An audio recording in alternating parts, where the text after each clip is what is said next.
ये test number first लेते हैं हम, टेस्ट नंबर 7। टेस्ट नंबर 7 का पहला क्वेश्चन देखिए आप। अच्छा question. As soon as the peon rings the first bell, all the students assemble on the playground prayer। जैसे ही पियोन रिंग बजाता है सारे जो स्टूडेंट वो इकट्ठे हो जाते हैं प्रेयर में। दिए गए वाक्य में एक कंजक्शन ऑलरेडी आपके पास है, इसलिए दूसरा कोई कंजक्शन इस पूरे वाक्य में नहीं आएगा। आंसर डी को सही करना है। जीरो कंजक्शन आएगा क्योंकि एक वाक्य में दो कंजक्शन कभी नहीं आ सकते। एज सुन एज एक कंजक्शन का रोल निभाता है, इसलिए इसके साथ दूसरा कंजक्शन नहीं आएगा। D is the right answer. Next question की तरफ मूव करिए। The gentleman together with his wife drown. Gentleman अपनी पत्नी के साथ डूब गया था। यहाँ पर टूगेदर विथ से पहले देखें, टूगेदर विथ से पहले जेंटलमैन है, इसके अकॉर्डिंग आपकी वर्ब आएगी। यदि जेंटलमैन सिंगुलर है तो इसके साथ आने वाली जो वर्ब है वो सिंगुलर आएगी, इसलिए option A is the right answer. फिर उनको तैयार करिए। टूगेदर विथ से पहले यदि सिंगुलर नाउन है तो वर्ब आपकी सिंगुलर, और यदि प्लूरल नाउन है तो वर्ब आपकी प्लूरल। दिया गया क्वेश्चन कंजक्शन से आया है, ग्रामर लागू होती है टूगेदर विथ की। हमारा टारगेट यहाँ पर अपनी ग्रामर को स्ट्रॉन्ग करना है, सही और गलत हमारा टारगेट नहीं है। नेक्स्ट चलिए। We across the river before sunset. हम नदी को पार कर जाएंगे सनसेट होने से पहले। हैड के साथ वर्ब की थर्ड फॉर्म आएगी। हैड प्लस V3 हमारा आंसर होगा, और हैड प्लस V3 हमारा आंसर है ऑप्शन फर्स्ट में, हैड स्वम। स्विम वर्ब की फर्स्ट फॉर्म होती है, स्वयं सेकंड फॉर्म होती है, और SWUM वर्ब की थर्ड फॉर्म होती है। यहाँ पर हैड प्लस V3 आएगा। Had swum is the right answer. और नदी को पार करने के लिए जो आपका प्रपोजिशन आता है वो आता है across. He is well known for both his kindness and his understanding। both की ग्रामर को बुलाइए। both के बाद हमेशा इसका जो साथी कंजक्शन है वो एंड आता है। both और एंड का जोड़ा है। अब ऑप्शन के पास चलते हैं। ऑप्शन ए कहता है मैं सही का आंसर हूं, तो A is the right answer. He is well known for both his kindness and understanding. A is the right answer. Question number 5 एक बहुत अच्छा क्वेश्चन, गलत होने की संभावना बहुत अच्छी। तो देखिए, the criminal was sentence to death. Passive का सेंटेंस है, पहले तो ये देखिए आप। क्रिमिनल को फांसी की सजा दी गई एंड फॉर इस क्राइम, और उसे फांसी में लटका दिया गया। लटकाने के लिए जो वर्ब की थर्ड फॉर्म आएगी वो हैंग्ड आएगी। Hanged is the right answer. First is the right option. यहाँ पे बोले सर हम करें तो क्या होगा, हंग भी हैंग की थर्ड फॉर्म है, लेकिन इसका मतलब होगा कोई चीज को लटका देना। जैसे फैन है ये हंग किया गया, ये लाइट है ये हंग है, या हमारे कपड़े हैं वो भी हंग किए जाते हैं। वर्ब की फर्स्ट फॉर्म दोनों की सेम है, थर्ड फॉर्म में अलग है। जब आप हैंग करेंगे तो फांसी पर लटकाना, हो जब आप उसकी थर्ड फॉर्म हैंग करेंगे हंग करेंगे तो किसी चीज को लटका देना। पंखा हो गया, कोई भी चीज जो इस समय लटकी हुई है वो आपकी हंग। Grazing in the meadow near our farm. Grazing का मतलब चरना, मीडो का मतलब चरागा भूमि, आपकी गोचर भूमि। ग्रामर आती है कैटल के पास। कैटल कहता है मेरा बहुवचन नहीं होता, तो ऑप्शन गलत हो गया, और ये ऑप्शन गलत हो गया। फिर दूसरी ग्रामर ये कहता है मेरे साथ प्लूरल वर्ब आती है, तो ये ऑप्शन भी गलत हो गया। Option A is the right answer. Cattle were grazing, ये ग्रेजिंग यहाँ पर भी है, आपको तो इससे मतलब है। A is the right answer. Cattle were grazing in the meadow near our farm. Grammar rotation करिए। कैटल के साथ बहुवचन नहीं आएगा, और वर्ब कभी भी आएगी तो आपकी प्लूरल आएगी। His car is than that of any of us। Comparison हो रहा है, कंपेरिजन में कंपेरेटिव डिग्री मोर बिगर नहीं आ सकता क्योंकि दो CD एक साथ हैं। पॉजिटिव डिग्री नहीं आ सकती, बिगर हमारा आएगा, द बिगर सुपरलेटिव डिग्री नहीं आ सकती। तो option number C is the right answer. More bigger क्यों नहीं आ सकता, क्योंकि ग्रामर कहती है दो कंपेरेटिव डिग्री का प्रयोग एक साथ नहीं कर सकते। नेक्स्ट आइए। 10 years have passed, I returned from London and settled in the part of country। यहाँ पर रूल लगाइए। पहला जो वाक्य है प्रेजेंट परफेक्ट में है, दूसरा वाक्य जो है पास्ट इंडेफिनेट में है, तो इनके बीच आने वाला जो कंजक्शन है वो क्या होगा, वो आपका सिंस होगा। A is the right answer. Since हमारा कंजक्शन होगा। रूल को वापस घुमाइए। पहला वाक्य प्रेजेंट परफेक्ट में, दूसरा वाक्य पास्ट इंडेफिनिट में, कंजक्शन क्या आएगा, सिंस आएगा, A is the right answer. 9th पर आइए, as he is perfectionist, as का मतलब यहाँ पर है क्या, क्योंकि, क्योंकि वो एक परफेक्शनिस्ट है। ही always insist on regular practice, इसलिए वो नियमित अभ्यास पर जोर देता है। तो यहाँ पर एज की ग्रामर क्या कहती है, एज आ गया या हमारा सिंस आ गया या हमारा बिकॉज आ गया, इसकी ग्रामर क्या कहती है वो देखिए आप। इसके बाद आपको पता है सो नहीं आएगा, दैट नहीं आएगा, हैंस नहीं आएगा, यानी इसलिए को दिखाने वाला कोई शब्द यहाँ पर नहीं आएगा, इसलिए ऑप्शन ए गलत, ऑप्शन बी गलत, ऑप्शन सी गलत, zero conjunction is the right answer. यदि आपके वाक्य की शुरुआत एज सिंस और बिकॉज से हो जाए तो उस वाक्य में इसलिए को दिखाने वाला कोई शब्द नहीं आएगा, इसी रूल को आपको करोबरेट करना है। नेक्स्ट आइए, you that meeting as it is extremely important. अब आपको मॉडल यूज करना है, कर्ता से आपका वाक्य शुरू हुआ, मस्ट आए, मस्ट के साथ नॉट आया, नॉट के साथ V1 आया, you must not miss that meeting is extremely important, centre must के साथ V3 नहीं आ सकता, ऑप्शन खत्म। पैसिव में सेंटेंस जाएगा नहीं, ऑप्शन खत्म। पैसिव में जब जा ही नहीं रहा है तो सी भी गलत, डी भी गलत, ए भी गलत, B is the right option. आइए कुछ फ्रेजेस के आंसर फाइंड आउट करते हम। पहली फ्रेज देखिए आप, she usually goes to bed early and rise with lark, ये आपकी फ्रेज है। राइज विथ लार्क का मतलब होगा सुबह जल्दी उठना, यानी चिड़िया के साथ उठना, मुर्गी के साथ उठना, वो जल्दी उठती है, लार्क का मतलब चिड़िया है। आपका आंसर आएगा very early. Rise with lark का जो आंसर होगा वो वेरी अर्ली, सुबह जल्दी उठने को कहते हैं राइज विथ लार्क। नेक्स्ट पर आइए, this attempt to get back the stolen necklace and prove to be a wild goose chase. Wild का मतलब जंगली, गूस का मतलब तीतर, चेज का मतलब पीछा करना। जंगली तीतर का पीछा करने का मतलब होता है फालतू का प्रयत्न करना, ऐसा प्रयत्न करना जिसका रिजल्ट नहीं आएगा। Answer number C is the right answer, useless search. तो वाइल्ड गूस चेज का मतलब होगा बिना सिर पैर का प्रयत्न करना, फालतू का प्रयत्न करना, wild goose chase. At his wits end he turn to be his old trade. Wits end का मतलब होता है बुद्धि का काम नहीं करना, असमंजस में पड़ जाना, क्या करूं क्या नहीं करूं ऐसी पोजीशन आना कहलाता है at his wits end. Answer number C, not knowing what to do, समझ में नहीं आता मैं क्या तो करूं और क्या नहीं करूं, ऐसी पोजीशन कहलाएगी असमंजस की स्थिति। क्या कहलाएगा, at his wits end. Answer number C is the right answer. When he came to dance, यहाँ ही कर लेना, जब वो डांस करने के लिए आता है, जब वो डांस करने के लिए आता है, he still have thumbs। still have thumbs का मतलब होता है एकदम बेकार का काम करता है, वो बेढंगा तरीके से काम करता है, वो उसका कोई सिस्टमेटिकल काम नहीं है।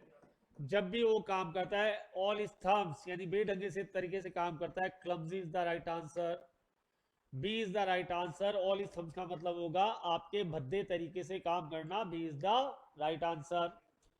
15 पर आइए, the day the new product was launched people made a beeline to purchase it. मैंने आपको बताया था मेड ए बीलाइन पाथ, या मेड ए बीलाइन का मतलब छोटा रास्ता यूज करना, छोटा रास्ते का प्रयोग करना या जल्दी करना। जैसे हमें भूख लग रही है तो हम रसोई की तरफ क्या करेंगे, made a beeline. Rush is the right answer. कभी कभी करेगा यूज शॉर्ट पाथ, आज इसने आंसर दिया है रश। रश का मतलब उस तरीके से आप जल्दी करना, made a beeline path is the right answer. B किसको कहते हैं, मधुमक्खी को। मधुमक्खी पराग लेने के बाद सीधे अपने छत्ते पे जाती, हाई पे जाती, बीच में कोई वो गड़बड़ नहीं करती। तो made a beeline path का मतलब होता है छोटा रास्ता यूज करना। हमारी गाड़ी में पेट्रोल खत्म हो गया तो हम पेट्रोल पंप तक पहुंचने के लिए made a beeline path use करते हैं कि जल्दी से जल्दी पेट्रोल पंप पर कैसे पहुंचे। एक्टिव से पैसिव और पैसिव से एक्टिव पर आइए।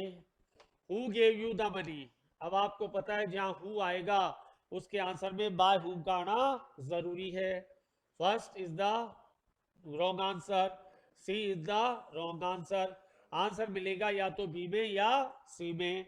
मनी आने को तैयार है और आपका यू आने को तैयार है। बाय हुम, तो बाद के साथ यू नहीं आता, B is the right answer. By whom were you given the money, यहां पर बाद के साथ यू आता नहीं है, ऑप्शन बी भी गलत। 3 ऑप्शन गलत हो गए, बच गया आपका एक option, that is the right answer.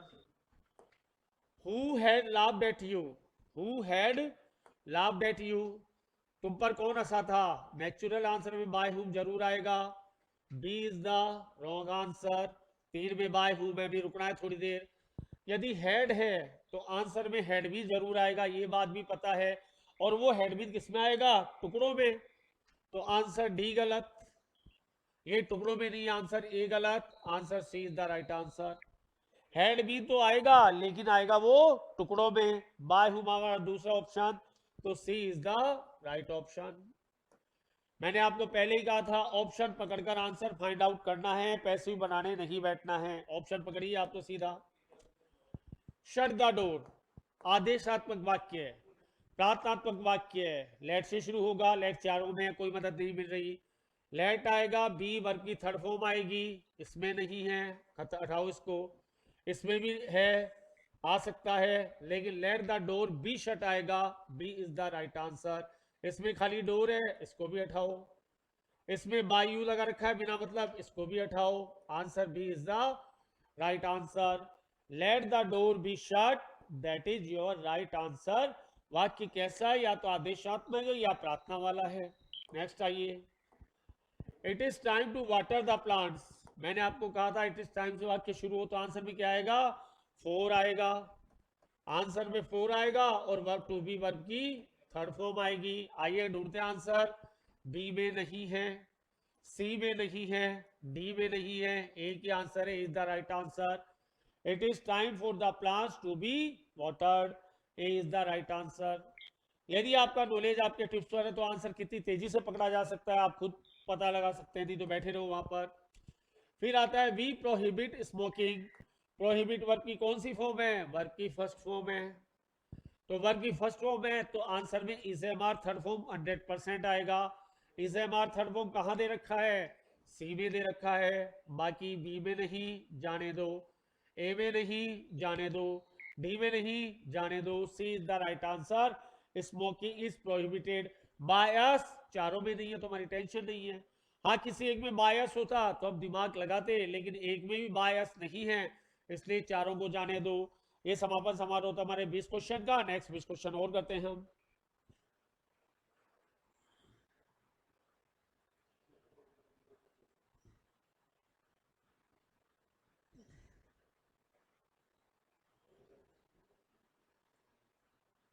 चलिए नेक्स्ट आइए।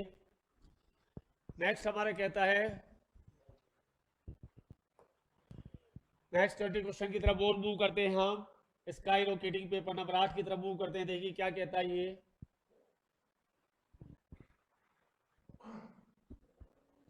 देखिए इसका पहला क्वेश्चन क्या कहता है आपसे। Piyush plays volleyball, he were an experience person. Piyush, बहुत अच्छा क्वेश्चन है। पीयूष वॉलीबॉल खेलता है क्योंकि वो एक अनुभवी खिलाड़ी है। अब आपको पता है जो वर आता है वो किसके साथ आता है? वो एजिप के साथ आता है, तो B is the right answer. एजिप और एसडो का क्या मतलब हो रहा है? मानो या मान लीजिए। एजिप और एसडो का मतलब होता है मानो या मान लीजिए, इसलिए यहाँ पर आंसर के बाद क्या आएगा? वर आएगा। Were is the right answer. Next question की तरफ मूव करते हैं। Second, one should grapple all the dangers. Phrasal verb का क्वेश्चन है। ग्रैपल विथ का मतलब होता है भिड़ जाना। ग्रैपल विथ का मतलब होता है खतरों से मुठभेड़ करना, खतरों से टकरा जाना। तो ग्रैपल के साथ प्रपोजिशन विथ आएगा। ग्रैपल विथ का मतलब टकरा जाना। B is the right answer. हर आदमी को खतरों से टकराना चाहिए। ग्रैपल के साथ क्या आएगा? प्रपोजिशन विथ आएगा। Mobile phones popular in India in the last 5 years. वो मोबाइल फोन है वो पॉपुलर हो चुके हैं पिछले 5 साल में। हैव के साथ वर्ब की third form. Have become is the right answer, is the right answer. और एक चीज और आपको याद रखनी है, बिकम की जो थर्ड फॉर्म होती है वो बिकम होती है, बिकेम नहीं होती। सेकेंड फॉर्म बिकेम हो सकती है, लेकिन थर्ड फॉर्म आपकी बिकम होती है। नेक्स्ट पर आइए, Rahul watch of the two person, फिर कहानी चली गई टू के पास। ऐसा कोई वाक्य जिसमें ऑफ द टू पर्सन हो और उस वाक्य में कंपेरेटिव डिग्री आए, तो उस कंपेरेटिव डिग्री से पहले क्या आएगा, द आएगा। The richer is the right answer. यदि आप रीचर करते हैं तो आप गलत करते हैं। द रीचर बढ़ना पड़ेगा किसके कारण, ऑफ द टू के कारण।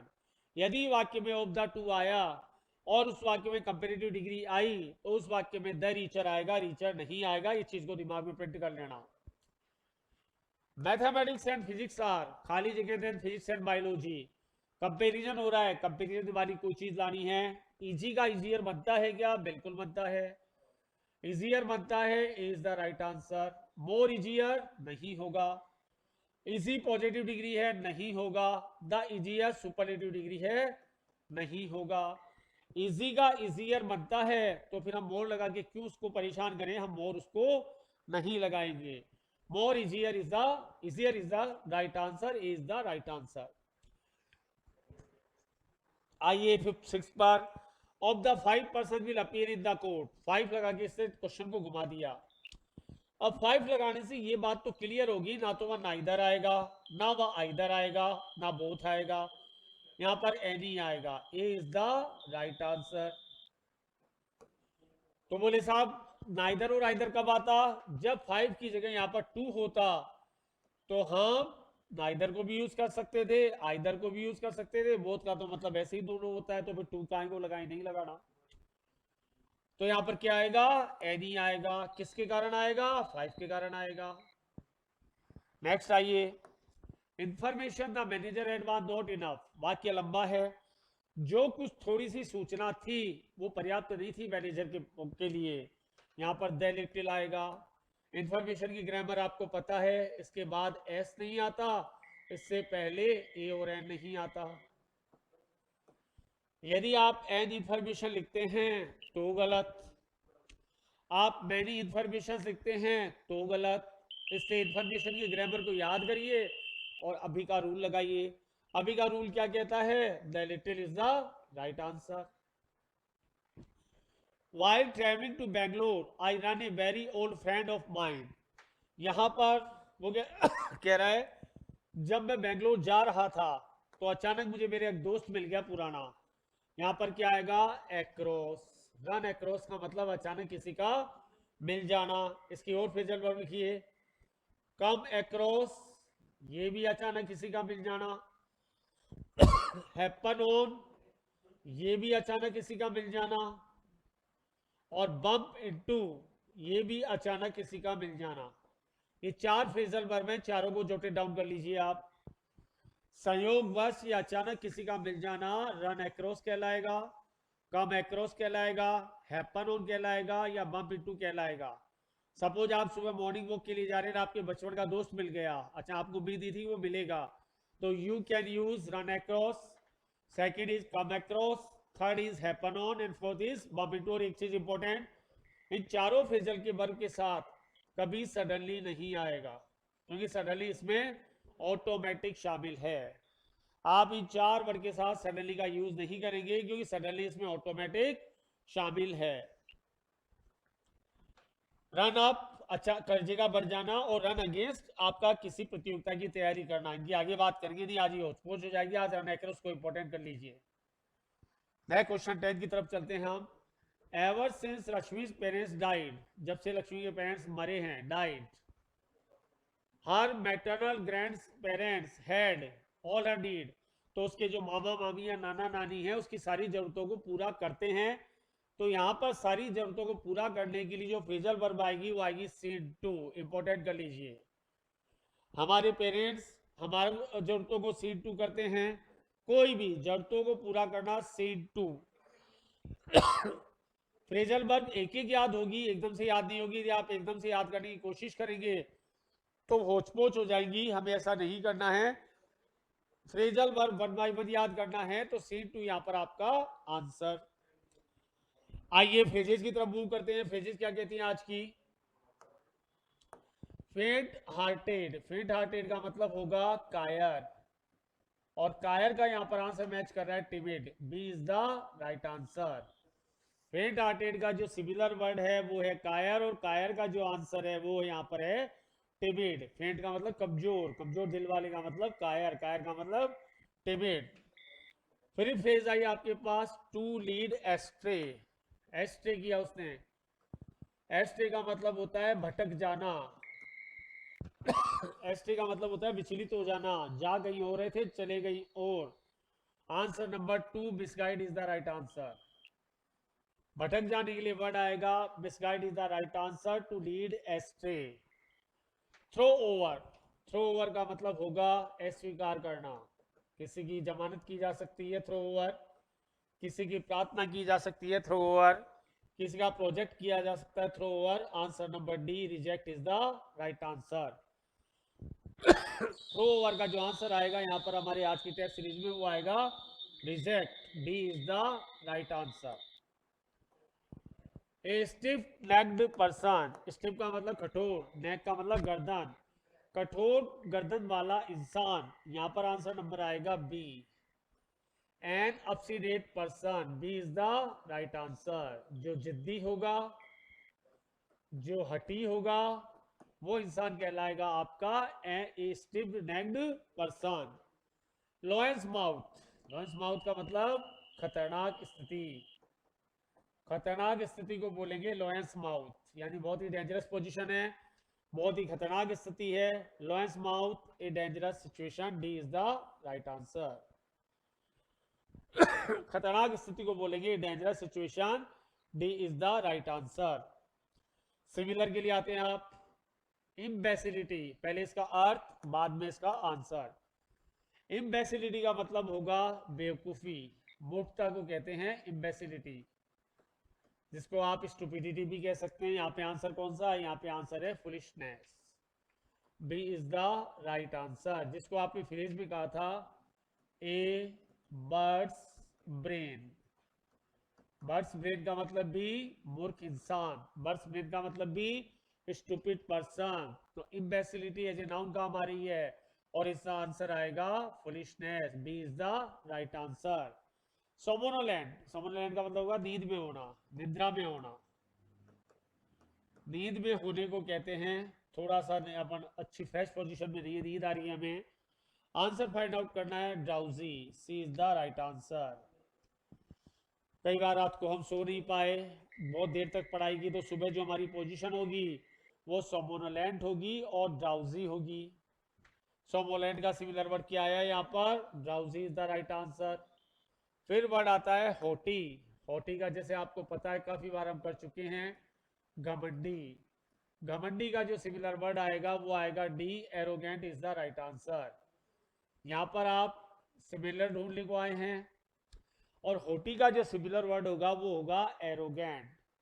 इनबॉर्न का मतलब जन्मजात, फियरफुल डरावना, स्किलफुल आपकी दक्षता से भरा हुआ कोई भी वर्ड। पुलिस पर आइए। डिसहेवेल, काफी एग्जाम में इसको पूछा है, फिर पूछने की संभावना। डिसहेवेल का मतलब होगा बिखरा हुआ। डिसहेवेल का मतलब होगा बिखरा हुआ। क्या क्या हो सकता है? सुबह उठते हैं तो हमारे बाल डिसहेवेल हो सकते हैं, कपड़े डिसेबल हो सकते हैं, बर्तन डिसेबल हो सकते हैं, घर बिखरा हुआ हो सकता है। डिसेबल यानी बिखरी हुई पोजीशन। आंसर यहाँ पर मैच करेगा clutter. A is the right answer. किसी के घर में चोरी हो गई तो उसका घर उसको डिसेबल पोजीशन में मिलेगा, बिल्कुल बिखरा हुआ मिलेगा। आंसर फाइंड आउट करना है, that is the clutter is the right answer. A is the right answer. Traitor, traitor का मतलब देशद्रोही, गद्दार, धोखेबाज, जैसे कसाब था, गुरु अफजल था, ये सारे के सारे ट्रेटर थे। आंसर फाइंड आउट करना है आपको यहाँ पर according the question. Deceiver is the right answer. D is the right answer. तो ट्रेटर का जो सिमिलर वर्ड है वो क्या आया अकॉर्डिंग द आंसर? डिसीवर आया। मैंने से आपके वर्ड भी बताए थे, ट्रेटर, दूसरा परफिडियस, और तीसरा आपका सीडिटर। टीपीएस कर देना, तेज प्रकाश शर्मा सीडिटर। आपके पास तीन बड़े देशद्रोही के, पहला ट्रेटर, दूसरा परफिडियस और तीसरा सीडेटर। तीन वर्ड लिखिए फिलहाल। और अगली टेस्ट सीरीज की तरफ मूव करते हैं हम।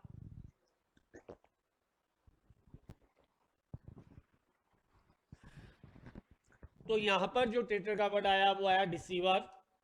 आइए नेक्स्ट टेस्ट पेपर की तरफ मूव करते हैं।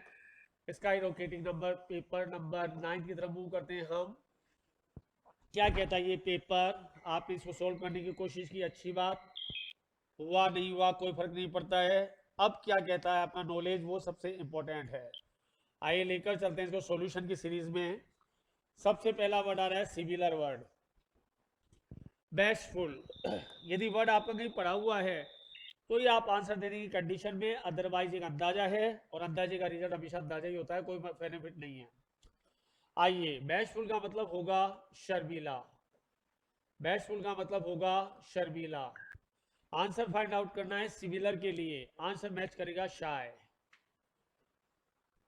आंसर मैच करेगा शाय। यदि लड़का शर्मीला होगा तो शाय आता है, और लड़की शर्मीली होती है तो कोय आता है, और दुल्हन शर्मीली होती है तो ब्लशिंग आता है, जिसकी कोई संभावना अब नहीं है। ब्लशिंग आएगा, दुल्हन शर्मीली होगी तो ब्लशिंग, लड़की शर्मीली होगी तो कोय, और लड़का शर्मीला होगा तो शाय। और इनका जो सिमिलर वर्ड आ रहा है अकॉर्डिंग टू अंग्रेजी, वो आता है बैशफुल। कहीं से भी मैच कर सकता है, ये आंसर हो सकता है, ये आंसर हो सकता है, ये भी आंसर हो सकता है। जरूरी शाय इसका स्टैंडर्ड वर्ड हो, इसका कोई भी आंसर हो सकता है, इसका ब्लशिंग भी आंसर हो सकता है। फिर वर्ड आता है एल्ट्रुस्टिक। यदि जब तक आपको वर्ड का मतलब नहीं पता, आप सिर्फ अंदाजा लगाते हो ना, अंदाजे का रिजल्ट कंप्लीटली डिस्ट्रक्शन। एल्ट्रुस्टिक का मतलब होगा परोपकारी, यानी जो दूसरे के लिए हित करे। गाय को रजगा डालने वाले व्यक्ति एल्ट्रुस्टिक कहलाता है। आंसर मैच करिए, जो मानवता को प्यार करता हो, जैसे Mother Teresa. Philanthropic is the right answer. यहाँ पर सेकंड आंसर क्या आएगा, फिल एंथ्रोपिक। याद रखने का तरीका, मदर टेरेसा एल्ट्रुस्टिक थी या फिल एंथ्रोपिक थी, या नॉर्मल जिंदगी में जो सुबह पहले गाय को रंजगा डालते हैं वो लोग एल्ट्रुस्टिक हैं, फिल एंथ्रोपिक हैं। फिर आया एग्जस्परेट, इसका प्रोनाउंसिएशन देख लेना आप, इसका प्रोनाउंसिएशन होगा एग्जस्परेट। एग्जस्परेट का मतलब होगा किसी को गुस्सा दिलाना, किसी को आग बबूला कर देना, किसी को क्रोध में ले आना। Answer number C, infuriate is the right answer. Exasperate का मतलब होगा infuriate is the right answer, किसी को गुस्सा दिलाना, किसी को आग बबूला कर देना, किसी को एग्जस्परेट कर देना, यानी किसी को इंसाइट इंस्टिगेट कर देना।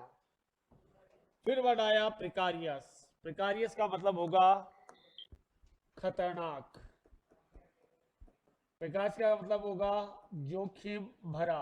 प्रिकारियस, ट्रेन के ऊपर यात्रा की जाती है, प्रिकारियस। लटक कर यात्रा की जाए, प्रिकारियस। आपको इसका सिमिलर वर्ड फाइंड आउट करना है, perilous is the right answer. Precarious का सिमिलर वर्ड पेरिलियस, और पेरिलियस का भी सिमिलर वर्ड है पार्लस, पी की पावर 3। जोखिम भरा, खतरनाक या रिस्की या डेंजरस, जो भी आप कहना चाहें आप कह सकते हैं। फिर वर्ड आता है पेंडेमोनियम। पेंडेमोनियम का मतलब होगा शोरगुल, शोरगुल या हल्ला गुल्ला, पेंडेमोनियम। हमें इसका सिमिलर वर्ड फाइंड आउट करना है। सिमिलर वर्ड होगा कैवोस, यहां पर सिमिलर वर्ड होगा कैवोस इज द राइट आंसर। और यदि इसका फॉर्मूला करना चाहें तो आप कर लें CRPF। C for commotion, R for ruckus, P for pandemonium, और R फॉर फ्यूरोर, और सी वाला है हमारा वर्ड कैओस। कमोशन हो गया, कैओस हो गया, रकस हो गया, पेंडेमोनियम हो गया, फ्यूरोर हो गया। 5 वर्ड है आपके पास शोरगुल या हल्ले गुल्ले के। फिर वर्ड आया अपोजिट। अब यहाँ पे लोग सोचेंगे कि सर ओ लिखने से रह गया, अपोजिट वो अलग है, ये अलग है। अपोजिट का मतलब होगा उचित, उचित का आंसर है यहाँ पर appropriate, D is the right answer. इसको वेरी इंपॉर्टेंट कर लेना, ये वाला अपोजिट वर्ड है, ये वाला, और अपोजिट का मतलब होगा उचित। इसका आंसर प्रॉपर भी हो सकता है, इसका आंसर एप्रोप्रिएट भी हो सकता है, इसका आंसर एडिक्वेट भी हो सकता है, वो आंसर कुछ भी ले लेगा। एलोक्वेंट हमारी पिछली टेस्ट सीरीज में आया था, अच्छा वक्ता, इसका आंसर आएगा सिमिलर वर्ड गैबी। स्विडल, किसी को धोखा देना, किसी को धोखा देना, स्विडल, किसी को धोखा देना, स्विडल। आंसर मैच करेगा यहां पर फ्रॉड। इसके भी बहुत सारे वर्ड हैं, स्विडल के भी बहुत सारे वर्ड हैं, वक्त आने पर। डिमार्केट, कोई लाइन खींच देना, सीमा करना, सीमांकन करने को कहते हैं, सीमांकन करने को कहते हैं डिमार्केशन। टेम आपका पालतू, रेस्ट्रिक्ट आपका प्रतिबंध लगाना। फिर वर्ड आता है इवेंट्स। इवेंट्स का क्या मतलब होगा, पहले मतलब पर आइए। इवेंट्स का मतलब होगा दिखाना, इवेंट्स का मतलब होगा शो करना। ये कोर्ट में करते हैं, एग्जिबिट करते हैं अपन, एग्जिबिट करने को कहते हैं इवेंट्स। और इवेंट्स का भी यहाँ पर सिमिलर वर्ड है शो, दिखाना। कोई भी चीज हम कोर्ट में जो हमारे डॉक्यूमेंट्स होते हैं तो एग्जिबिट करते हैं, उसको आप इवेंट्स करते हैं, उसको आप शो करते हैं। B is the right answer. फिर क्वेश्चन आया एनिग्मा, पहले वर्ड का अर्थ, उसके बाद उसका आंसर। एनिग्मा मतलब होगा रहस्य या पहेली या कोई राज। आंसर मैच करेगा रीडल। क्वेश्चन भी बहुत शानदार, आंसर भी बहुत शानदार। एनिग्मा मतलब होगा रहस्य, कोई पहेली। आंसर मैच करेगा यहाँ पर रीडल। फ्लेयर अप आपकी फ्रेजल वर्ब है, जिसका मतलब होगा आग बबूला होना। हिंदी का मुहावरा है आग बबूला होना। इंग्लिश के पास गया तो वर्ड लेकर आया flare up. Option number C को भी इंपोर्टेंट कर लेना, बहुत शानदार वर्ड है, एग्जाम में आने की पूरी संभावना।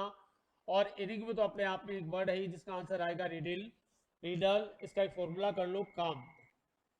जिंदगी में एक रहस्य आया, कोई भी रहस्य हो सकता है, किसी के मर्डर का कोई भी रहस्य। क्रिप्टिक,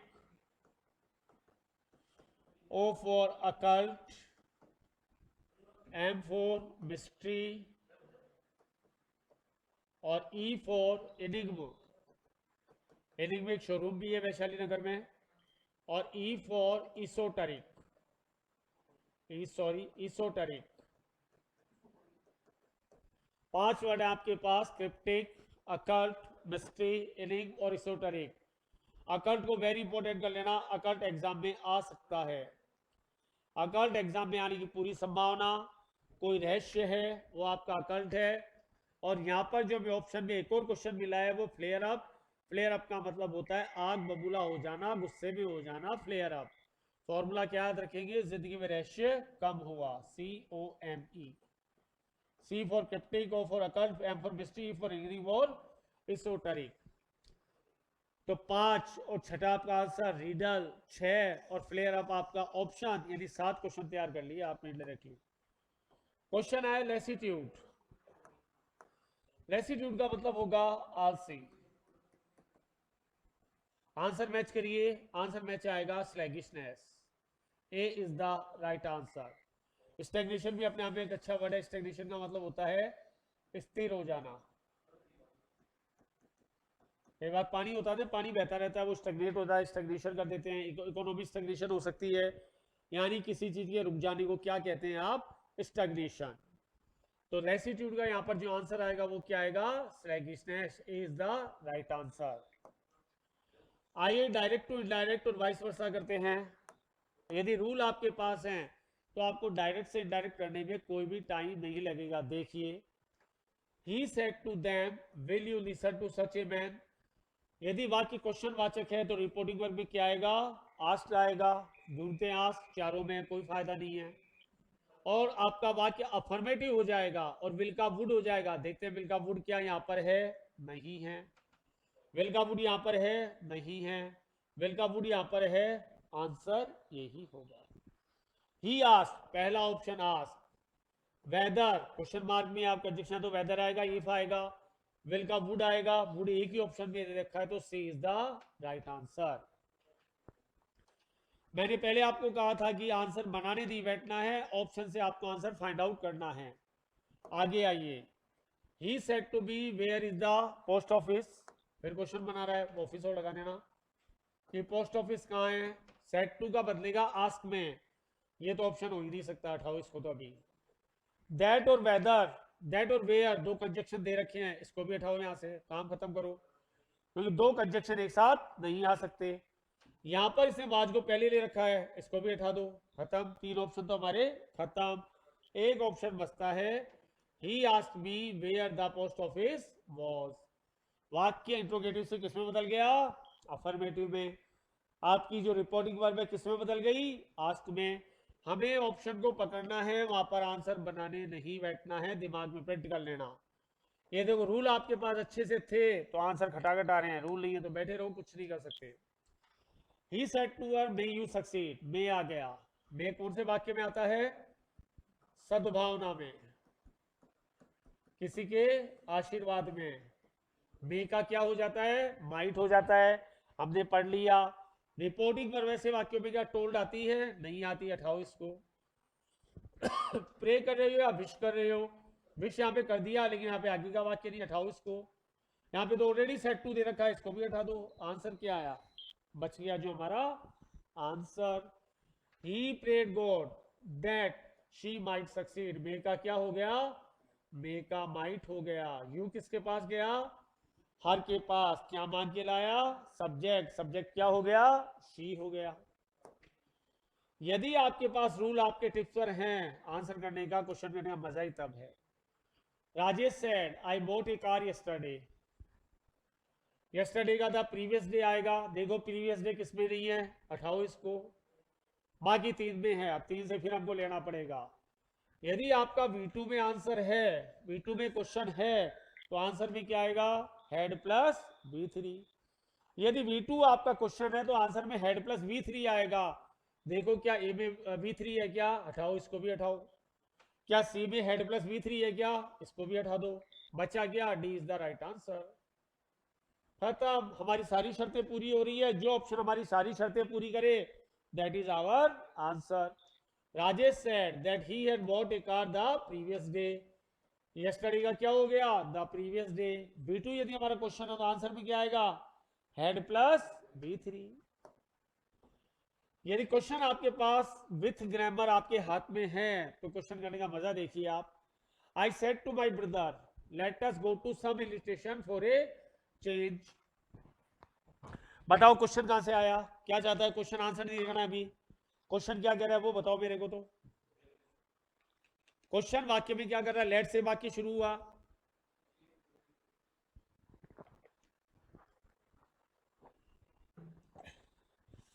लेट से आपका वाक्य शुरू हुआ, पहली बात।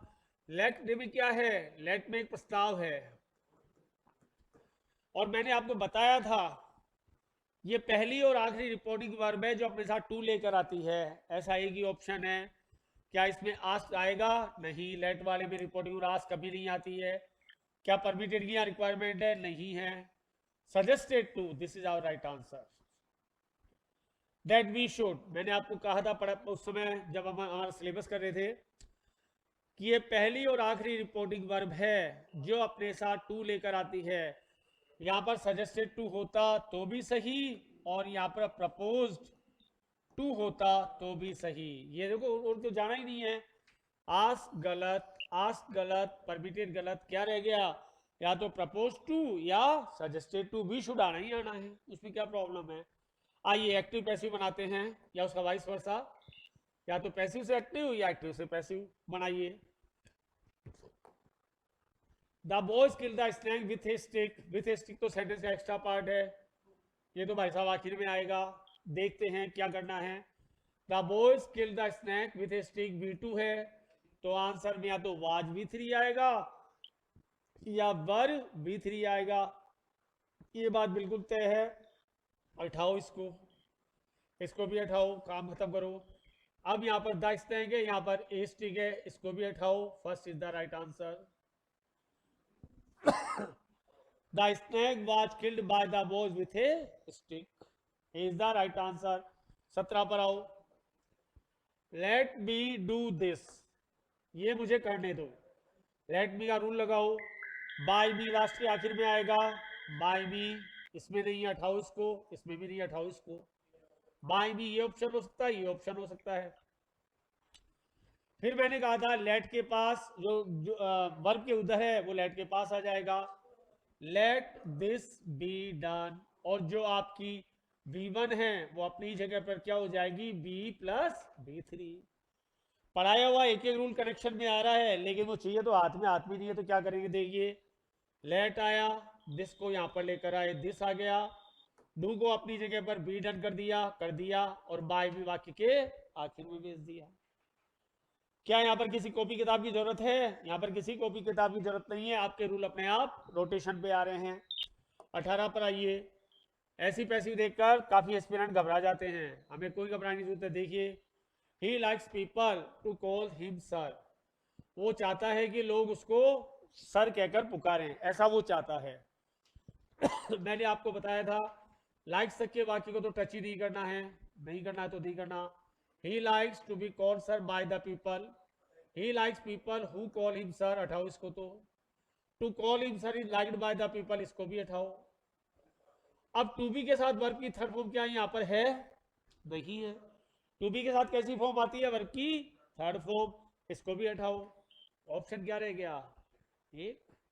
He likes to be called sir by people, बाकी गाड़ी में जाना ही नहीं है ना, हमारी शर्तें यहाँ पर पूरी हो गई, हमारी शर्तें यहीं पर पूरी हो गई, फिर हम इधर उधर दिमाग क्यों लगाएं, क्या आ रहा है क्या नहीं आ रहा। ये तीन ऑप्शन तो एकदम गलत है, गलत है तो जाने दो इनके घर पे। Will she tell us the truth, will है तो विल बी वाला आंसर तो जरूर आएगा, ये बात तो तय है, डूडो विल बी वाला आंसर इसमें है, हटा दो, नहीं है। क्वेश्चन मार्क है तो अफर्मेटिव हो नहीं सकता, हटाओ, इसको भी हटाओ। Will the truth be told us by हर, हो सकता है, और will the truth be told us by हर, यहां पर किसी को शी से, तो बाय हर आना ही आना है। Will the truth be told to us, told us आएगा, told to us by her, C is the right answer, क्योंकि इसमें अस नहीं लगाएगा, हमको कहा गया ना, इसलिए कहा गया टेल अस द ट्रूथ। मैंने आपको बताया था यहाँ पर दो ऑब्जेक्ट हैं, आप किसी को भी लेकर पैसिव बना सकते हैं, तो विल और बी के बीच में ट्रूथ आ गया, हमसे कहा गया told to us by her. Next आइए, आखिरी question, it is time to take tea, it is time to take tea, ये समय है कॉफी लेने का। क्या बताया था, इट इज टाइम में आपकी एक्टिव वॉइस आए, इट इज टाइम में आपकी एक्टिव वॉइस आती है, उसके आंसर में क्या आना जरूरी है, उसके आंसर में फोर का आना जरूरी है, और टू बी थर्ड फॉर्म का आना जरूरी है। अभी आंसर नहीं देखना है। यदि आपकी पैसिव इट इज टाइम से शुरू होती है तो उस टाइम में फोर आएगा, उसके आंसर में फोर आएगा, और टू बी थर्ड फॉर्म आएगा। ढूंढने बैठते हैं, क्या फर्स्ट में है, हटाओ, क्या सेकंड में है, हटाओ, सॉरी ये तो क्वेश्चन ही है, ए में है, हटा दो इसको, बी में देखते हैं, क्या सी में है, हटाओ, शुड भी है, कोई मतलब ही नहीं है, और डी में है, ए गया, सी गया, डी गया, क्या ऑप्शन रह गया, B is the right answer. It is time for tea to be taken, for आ गया, बिल्कुल आ गया, टू बी प्लस वन की थर्ड फॉर्म आ गई, बिल्कुल आ गई, हमारी सारी शर्तें पूरी हो रही थी, पूरी हो गई। फोर हमारा आंसर है, बिल्कुल है, टू बी हमारा आंसर है, बिल्कुल है। क्लियर? ये थे हमारे आज 60 क्वेश्चंस की टेस्ट सीरीज। इस 60 क्वेश्चन की टेस्ट सीरीज को डाल देना पुराने वाले 120 क्वेश्चंस में, ये आपके पास टोटल हो गए आज तक के 180 क्वेश्चंस। 180 क्वेश्चंस आप बिल्कुल तैयार कर लेंगे, इनकी ग्रामर को बिल्कुल तैयार कर लेंगे, इसकी ग्रामर को रोटेशन पे देखना है, कॉपी किताब को यूज नहीं करना है, आपको सीधा सीधा माइंड यूज करना है, जो माइंड से हमने पढ़ा वो यूज करना है, कॉपी किताब को याद ही नहीं करना है, ना उसको टच करना है। जो मेमोरी के बेस पर आपके पास आ रहा है क्वेश्चन सोल्व करते समय उसको बुलाओ, जो जा रहा है उसको पहले जाने दो, उसकी कोई परवाह नहीं करनी है।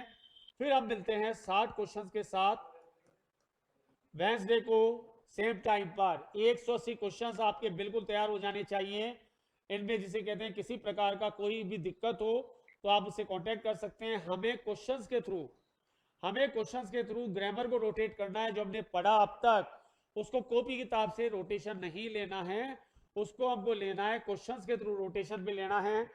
जितने ज्यादा क्वेश्चंस करेंगे उतना ही हमारा माइंड जो है वाइड होता जाएगा, उतना ही हमारे क्वेश्चन सोल्व होते चले जाएंगे, उतना ही हमारा पकड़ मजबूत होती चली जाएगी। जैसे आप 180 क्वेश्चन कर गए, आपका कमांड पहले से ज्यादा, फिर इसमें जोड़िए 60 क्वेश्चन, 240, फिर जोड़िए 60 क्वेश्चन, 300, यूं करते करते आप खुद ग्रामर को एनालाइज करने की कैपेसिटी में आ जाएंगे। क्यों?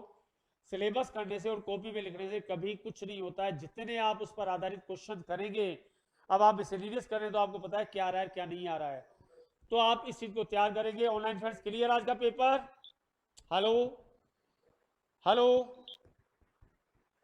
हेलो, बिल्कुल एब्सोल्युटली क्लियर। 180 को तैयार करिए और याद करिए। आप नेक्स्ट 60 क्वेश्चन को मैं और तैयार करता हूं और आपके पास भेजता हूं। थैंक यू वेरी मच अभी के लिए।